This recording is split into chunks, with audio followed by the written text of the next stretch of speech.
Hello दोस्तों, कोई कैसे में आपका स्वागत है। यूपीपीसीएस, यूपीएससी, बीपीएससी, एमपीपीसीएस जितने भी एग्जाम के पेपर इस समय लगे हुए हैं, सबके लिए बहुत ही महत्वपूर्ण करंट अफेयर है। केंद्र सरकार बहुत सारे लक्ष्य रख के काम कर रहा है। जैसे 2023, 2024, 2025 में कौन से लक्ष्य है, 2030 में कौन से लक्ष्य है, 2040 में कौन से, 47 में कौन से लक्ष्य हैं, 2070 तक और 50 तक कौन कौन से लक्ष्य रखे गए हैं। सब लक्ष्य के हिसाब से आपसे एग्जाम पूछा जाएगा कि कौन सी चीज़ों के लिए क्या क्या लक्ष्य रखा गया है। 2023 के लक्ष्य कौन कौन से रखे गए हैं, ये बहुत ही महत्वपूर्ण है। कौन कौन से लक्ष्य रखे गए हैं 2023 में? पहला है कालाजार।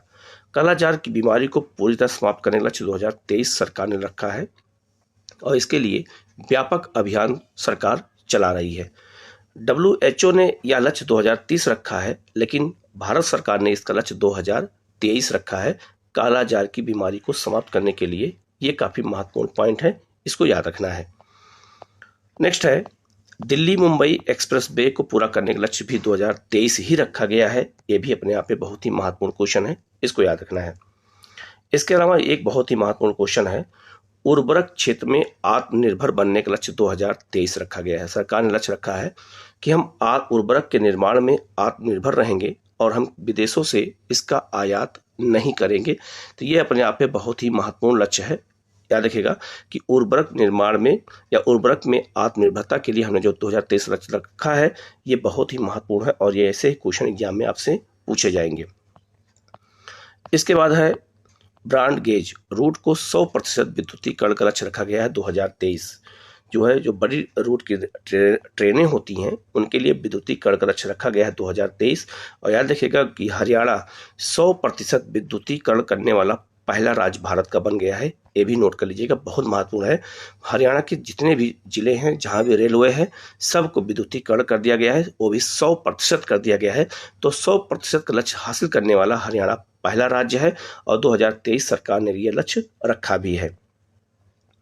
नेक्स्ट बहुत महत्वपूर्ण है, पूर्वोत्तर के सभी राज्यों को राजधानियों के नेटवर्क से जोड़ने का लक्ष्य 2023 है।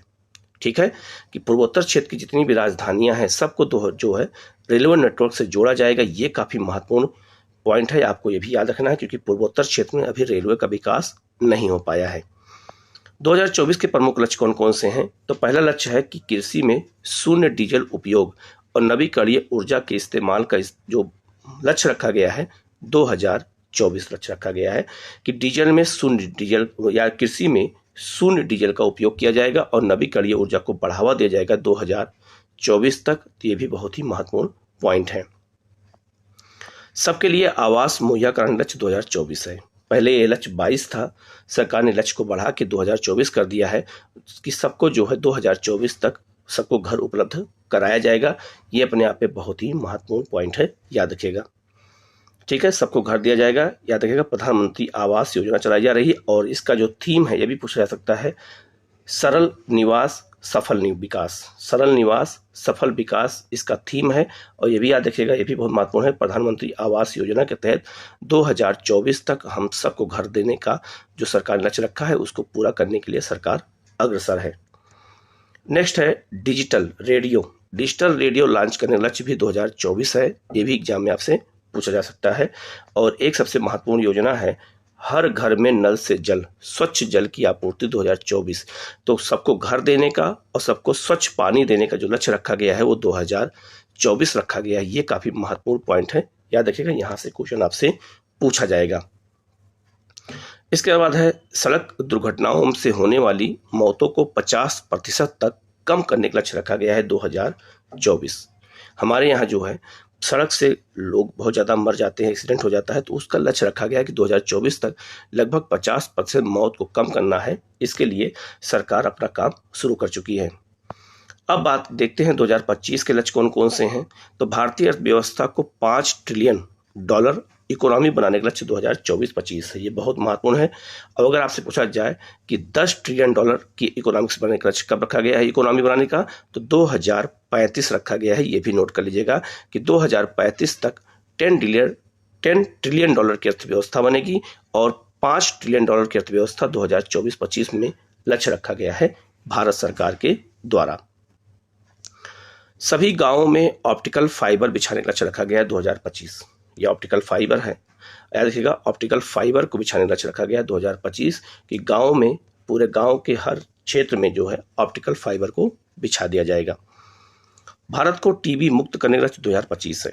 संयुक्त राष्ट्र संघ ने 2030 रखा है, लेकिन हमने टीबी को मुक्त करने का लक्ष्य 2025 रखा है। ये भी बहुत ही महत्वपूर्ण क्वेश्चन है ये। नेक्स्ट है पेट्रोल में इथेनॉल को 20% मिश्रित करने का लक्ष्य भी 2025 है। तो पेट्रोल को याद रखिएगा, इथेनॉल को, पेट्रोल में इथेनॉल 20% मिलाने का लक्ष्य है 2025 और 10% लक्ष्य था 2024, जिसे हम 2022 में ही प्राप्त कर लिया हमने। तो अब जो है वो 10% से बढ़ा के हमने 20% कर दिया गया है और उसको याद रखिएगा 2025 तक प्राप्त करने का लक्ष्य रखा गया है पेट्रोल में इथेनॉल को मिलाने के लिए। 2030 से कौन कौन से प्रमुख लक्ष्य हैं? पहला है 100 मीट्रिक टन कोयला गैसीकरण प्राप्त करने का लक्ष्य रखा गया है 2030। ये बहुत महत्वपूर्ण पॉइंट है, याद रखिएगा, ठीक है। दूसरा है 500 गीगावाट अक्षय ऊर्जा प्राप्त करने का लक्ष्य रखा गया है 2030। तो 500 गीगावाट अक्षय ऊर्जा प्राप्त करने का लक्ष्य रखा गया है 2030, ये काफी महत्वपूर्ण है। और दूसरा है जो है 280 गीगावाट सौर ऊर्जा प्राप्त करने का लक्ष्य रखा गया है 2030। तो 280 सौर ऊर्जा है और अक्षय ऊर्जा में कई ऊर्जा शामिल हो जाएगा, तो उसको 2030 तक, जैसे अक्षय ऊर्जा में सौर ऊर्जा है, पवन ऊर्जा है, जल विद्युत है, नाभिकीय ऊर्जा है, सबको मिला करके यहाँ पर 500 गीगावाट का लक्ष्य रखा गया है। आगे बढ़ते हैं। विश्व की तीसरी सबसे बड़ी अर्थव्यवस्था बनने का लक्ष्य रखा गया है 2030। ये भी बहुत ही महत्वपूर्ण पॉइंट है, याद रखिएगा। और इस समय भारत 5वीं सबसे बड़ी अर्थव्यवस्था है। सेवा क्षेत्र में $1 ट्रिलियन निर्यात का लक्ष्य रखा गया है 2030। ये भी बहुत महत्वपूर्ण है। और कुल कार्बन उत्सर्जन में 1 अरब टन की कमी का लक्ष्य रखा गया है 2030। ये भी बहुत महत्वपूर्ण है, याद रखिएगा। ऐसे क्वेश्चन आपसे पूछे जाएंगे। भारत से पूर्ण रूप से मलेरिया उन्मूलन का लक्ष्य 2030 रखा गया है कि मलेरिया को 2030 तक भारत से बिल्कुल समाप्त कर दिया जाएगा। ये भी बहुत महत्वपूर्ण पॉइंट है। कुल वाहन में 30% इलेक्ट्रॉनिक वाहन प्राप्त करने का लक्ष्य रखा गया है 2030। ये भी बहुत महत्वपूर्ण पॉइंट है, इसको भी आपको याद रखना है। नेक्स्ट है HIV एड्स को समाप्त करने का लक्ष्य रखा गया है 2030। ये भी बहुत महत्वपूर्ण है, याद रखिएगा। तो कई बीमारियों को अलग अलग लक्ष्य रखा गया है समाप्त करने के लिए, इसलिए ये काफी महत्वपूर्ण है। नेक्स्ट है भारतीय रेलवे को नेट जीरो कार्बन एमिशन या ग्रीन रेलवे बनाने लक्ष्य रखा गया है 2030। तो भारत को ग्रीन रेलवे बनाने 2030 लक्ष्य रखा गया है। यह भी काफी महत्वपूर्ण पॉइंट है, याद रखिएगा। आगे है 2047 के लक्ष्य कौन कौन से हैं? तो एक तो याद रखिएगा 2047 का लक्ष्य रखा गया है कि भारत को विकसित होने का, और एक है हाइड्रोफ्लोरोकार्बन के उपयोग को 80% तक कम करने का लक्ष्य 2047 है। ये काफी महत्वपूर्ण क्वेश्चन है। और एक है भारत को ऊर्जा स्वतंत्र बनाने का लक्ष्य रखा गया है 2047। स्वतंत्र होने का कह सकते हैं या ऊर्जा में आत्मनिर्भरता का लक्ष्य रखा गया है 2047। ये इसकी चर्चा हम आर्थिक समीक्षा में भी हमने किया था और यह आर्थिक समीक्षा में इसका उल्लेख किया गया है। इसके अलावा मुंबई शहर में शून्य कार्बन उत्सर्जन का लक्ष्य रखा गया है 2050 और भारत नेट जीरो का लक्ष्य रखा है 2070। ये कुछ प्रमुख लक्ष्य थे जो काफी इंपॉर्टेंट हैं।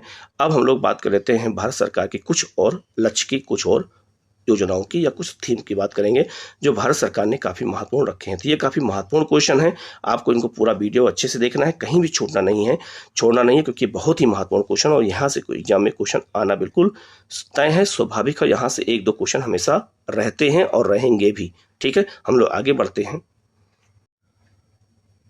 अब हम लोग जो है भारतीय कैलेंडर 2023 और उसके थीम को देख लेते हैं। भारत सरकार ने 2023 के लिए अलग अलग महीनों के लिए अलग अलग थीम डिसाइड किया है कि किस महीने में क्या थीम रहेगा। हो सकता है कि एक ही क्वेश्चन में 4 मंथ दे दे और 4 थीम मिला करके आपको मिलाने को दे दिया जाए, तो इस तरह से भी क्वेश्चन आपसे पूछा जाएगा। जैसे पहला जो महीना है जनवरी, उसका जो थीम है कर्तव्य पथ को समर्पित। आपको पता है कि 26 जनवरी को जो है गणतंत्र दिवस मनाया जाता है और गणतंत्र दिवस जो जिस रोड पे मनाया जाता है, पहले उसका नाम था राजपथ और केंद्र सरकार ने उसका नाम रख दिया है कर्तव्य पथ।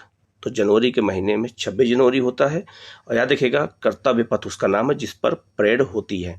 तो जनवरी का महीना कर्तव्य पथ हो गया, आपको याद हो जाएगा। दूसरा है फरवरी का महीना किसान कल्याण को समर्पित है। फरवरी के महीने से फसल कटने लगती है तो याद रखिएगा किसान के लिए अच्छा महीना शुरू हो जाता है, तो किसान कल्याण वर्ष को समर्पित। मार्च का महीना नारी शक्ति को समर्पित है। आपको पता है कि 8 मार्च को अंतर्राष्ट्रीय महिला दिवस मनाया जाता है, इसीलिए याद रखना मार्च के महीने को नारी शक्ति को समर्पित किया गया है, आपको याद हो जाएगा। बिल्कुल ट्रिक से याद करेंगे। अप्रैल का महीना है शिक्षित भारत। अप्रैल के महीने में याद रखिएगा सारे एग्जाम शुरू हो जाते हैं, चाहे वो इंटर के हों, चाहे वो बीए के हों, चाहे एमए के हों, तो याद रखिएगा अप्रैल के महीने में एग्जाम होते हैं, इसलिए अप्रैल के महीने में शिक्षित भारत चलेगा। ठीक है, ऐसे आपको याद हो जाएगा। इसके बाद है मई का महीना। मई के महीने में आपको पता है कि 1 मई को जो है क्या मनाया जाता है, तो 1 मई को मजदूर दिवस मनाया जाता है और कौशल भारत कुशल भारत, तो कौशल और कुशल मजदूरों से जुड़ा हुआ है, तो आपको याद हो जाएगा कि मई का महीना कौशल भारत और कुशल भारत से संबंधित है। इसके बाद है फिट इंडिया। जून के महीने को फिट इंडिया के रूप में मनाया जाएगा और 21 जून को अंतर्राष्ट्रीय योग दिवस है। अगर हम योग करेंगे तो फिट हो जाएंगे, तो फिट इंडिया, पूरा इंडिया फिट हो जाएगा। तो जून के महीने में फिट इंडिया। जुलाई के महीने में मिशन लाइफ। इसे कैसे याद करना है, तो मिशन लाइफ मतलब यह हो गया कि ऑक्सीजन अगर अच्छा हो रहेगा तो मिशन लाइफ अच्छा चलेगा, हमारा लाइफ हो जाएगा। और जुलाई के महीने में वर्षा अधिक होती है, इसलिए मिशन लाइफ याद हो जाएगा आपको। अगस्त के महीने में खेलो इंडिया। याद रखिएगा अगस्त के महीने में खेलो इंडिया कैसे याद करना है, तो 29 अगस्त को राष्ट्रीय खेल दिवस मनाया जाता है, तो याद रखिएगा, इसीलिए आपको ये बिल्कुल याद हो जाएगा कि जो है अगस्त का महीना खेलो इंडिया के लिए। सितंबर का महीना है वसुंधैव कुटुंबकम।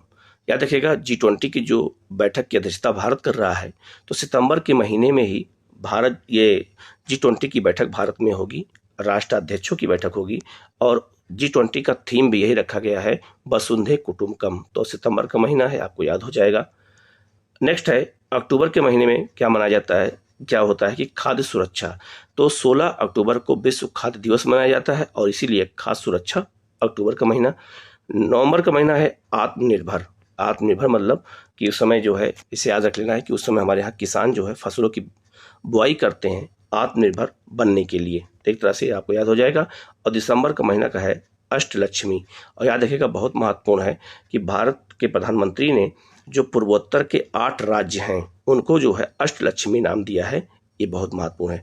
तो पूर्वोत्तर के 8 राज्यों के ग्रोथ को इंगित करने के लिए प्रधानमंत्री ने ये एक जो दिसंबर का महीना है वो पूर्वोत्तर राज्य को समर्पित कर दिया है और पूर्वोत्तर राज्यों को मोदी ने अष्टलक्ष्मी कहा है। ये काफ़ी महत्वपूर्ण क्वेश्चन आपसे बनेगा। तो दिसंबर महीने का जो थीम है वो अष्टलक्ष्मी है। तो 12 महीना और 12 महीनों के थीम क्या है मैंने आपको बता दिया है। यहाँ से भी एक क्वेश्चन आपसे एग्जाम में पूछा जा सकता है, तो ट्रिक के माध्यम से याद करेंगे। आप भी कोई ट्रिक बना सकते हैं जो आपको लगे, जैसे भी आपको याद करना है आप उसको याद कर लीजिएगा, ऐसे ही ट्रिक के माध्यम से आपको याद करना है। ठीक है, तो एग्जाम में गलती ना होने पाए। वीडियो कैसा लगा कमेंट करके जरूर बताइएगा। वीडियो को लाइक करिएगा, शेयर करिएगा, कमेंट करिएगा और चैनल को सब्सक्राइब कर लीजिएगा, बेल आइकन को जरूर प्रेस कर लीजिएगा, जिससे इस तरह क्लास आपको लगातार मिलती रहे और आपकी जो है तैयारी लगातार होती रहे। Okay, thank you.